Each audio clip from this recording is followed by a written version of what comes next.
Dark pools, they sound shadowy, mysterious, even a little foreboding. They're not for swimming, they're for buying and selling stock anonymously, away from the peering eyes of other participants in the public capital markets.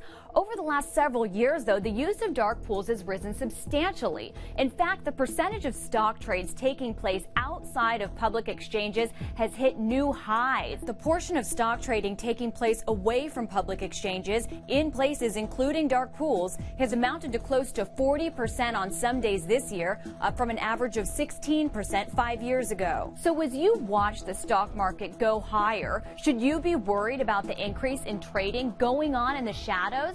Well, maybe not if you consider why dark pools exist in the first place. The original purpose of dark pools was to create an anonymous environment where these large institutional investors could trade among themselves anonymously without being front-run and have the prices of those stocks go against them.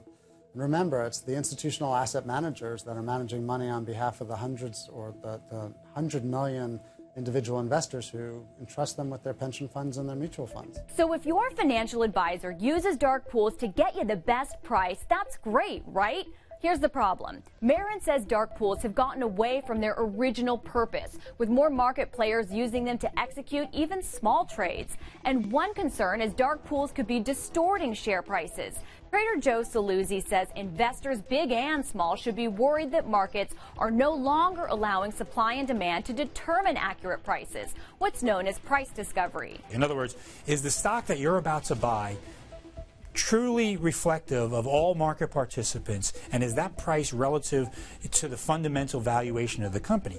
What's happened is the market's become so fragmented with various dark pools and over 13 lit exchanges, by the way, ones that actually display quotes, that it's created a new arbitrage dance, as we call it. An arbitrage dance where some sophisticated players are able to unfairly exploit the system, an option other investors don't have. So let us know, are you fine with the trading tango going on in the dark, or does it make you want to sit this dance out altogether? You can send us an email to thedailyticker@yahoo.com.